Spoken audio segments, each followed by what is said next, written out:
Namaskar, Assalamu alaikum, and welcome to Community Health Spotlight. I, Dr. Abida Ashraf Fatima of Department of Community Medicine of Vishwabharati Medical College, welcome you to the first podcast of Vishwabharati Medical College and Hospitals. Today, we have gathered here to discuss on World Population Day. Today, here with us, we have Dr. Anita Ma'am, Professor of Obstetrics and Gynecology from Vishwabharati Medical College, Kurnool. We welcome you, ma'am. Thank you, Dr. Abida. It's a pleasure for me to be talking on this very vital topic on the occasion of World Population Day. Dr. Anita, can you briefly tell about the occasion, the significance, and this year's theme by United Nations on World Population Day? Certainly, Abida. World Population Day is celebrated annually on 11th of July. So basically, it puts spotlight on critical population issues like gender equality, maternal health, reproductive rights, and human rights. So it was established by United Nations in the year 1989 when the population reached 5 billion mark in the year 1987 on 11th of July. World Population Day encourages global attention and local action.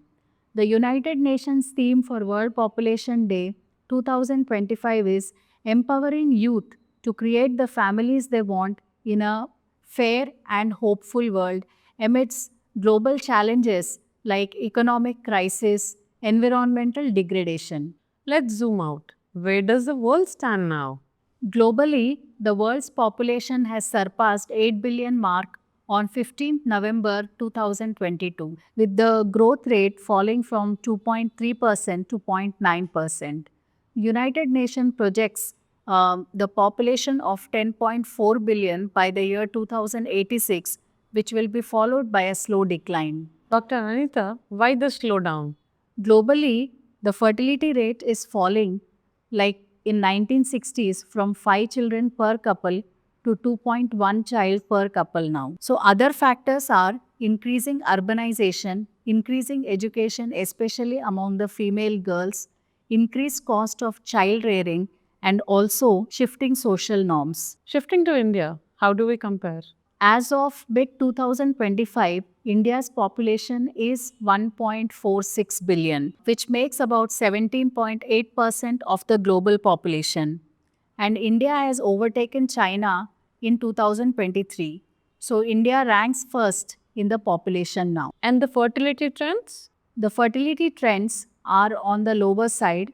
The total fertility rate is from 2.1, it has fallen down to 1.9.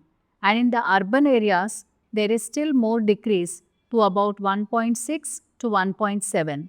So this indicates a demographic shift wherein less number of youth are getting pregnant. In view of fertility levels, any ambitious policies have emerged?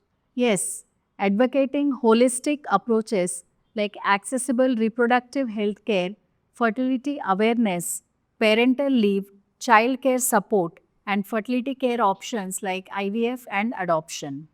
Dr. Anita, what implications does this trend have in community and public health in Kurnool region? Let us look at the demographic pyramid.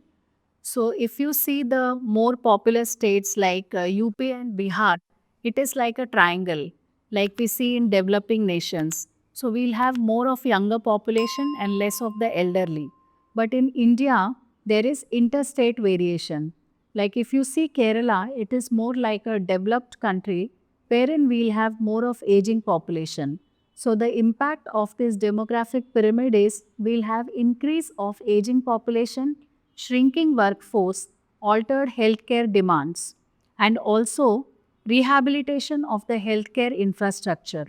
Also, we have to focus more on the reproductive healthcare issues, then adolescent health and urban health planning. What can community medicine professionals do in response to this? We have to focus more on strengthening the primary healthcare system, that is having quality family planning healthcare, and also adolescent counseling, reproductive health education, that is integrating fertility and reproductive literacy into the curricula, then involvement of the community, that is by involvement of the ASHA workers, then policy advocacy, that is introducing the family-friendly policies, incentives, child care support, and access to fertility care. Time for a mini scenario. Dr. Anita, imagine a young couple, married, but at the age of 32, they have delayed their first pregnancy due to their career. Now are struggling to conceive. How do you counsel this couple? So she is right now 32 years. So as a OBGY specialist, I would like to tell her that the biological clock is ticking. Because by the age of 30, the number of oocytes are going to reduce and the fertility potential is going to become more or less by the age of 35. So woman has finite fixed number of eggs right from birth. So there are about 1.1 to 2 million at birth, which at puberty it reduces to 1 to 3 lakhs, out of which 300 to 400 ova will undergo ovulation. So by the time she reaches 40, the number of oocytes are going to reduce much more. So I would like to advise her try for 6 to 12 months and report back to the gynecologist if she is having fertility issues. In between, I would like to advise her lifestyle modification in the form of having a healthy diet and exercise regularly and having reduced stress and having a proper sleep in the night. Also, I would like to advise her to get the routine health test done, wherein if she is having optimal health, then naturally she'll be able to conceive. And then accordingly, I would like to advise her specific investigations. Also here we have to consider about the male fertility patterns. Globally we are seeing that the WHO has released the semen parameter guidelines. So the normal level is reducing day by day. So it's very important they have to concentrate on their lifestyle modification, reducing their stress, also avoiding all the addictions like smoking, alcohol, and having a healthy lifestyle is going to take a long way. So important for strengthening community level fertility education. With the United Nations theme empowering the youth, how do we do that locally? As you said, Abida, we have to empower the youth. Youth should have the freedom to choose and strength to decide. So basically, we have to provide young people with all the information and the resources so that they make informed choices about their reproductive health. The steps will include having the youth-friendly clinics in the healthcare system. School and the college curricula should include about the reproductive rights and also the population trends and the information regarding the fertility. Also, use of digital platforms like apps, social media, helplines to create awareness regarding the same. Also, peer-led campaigns in the form of theater, create engaging content like the videos or having role plays will take a long way to create awareness. Now let's wrap up. To summarize, World Population Day highlights evolving population growth patterns and youth empowerment. India now leads globally, but total fertility rate replacement level raises a question in long term.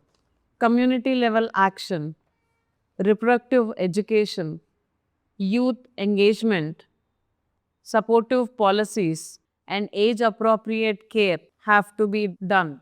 Thank you, Dr. Anita, for joining with us today. That's it for today in the Community Health Spotlight on World Population Day.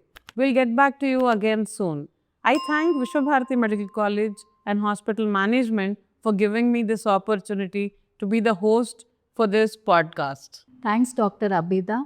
It was a pleasure for me to be a small part in creating awareness on the occasion of World Population Day. And also, I would like to thank Vishwabharati Medical College for giving me this opportunity. Thank you. Dear listeners, if you have any questions, experiences to share, please do contact Vishwabharati Medical College and Hospitals, Penchkalpadu, Kurnool. Thank you. Jai Hind.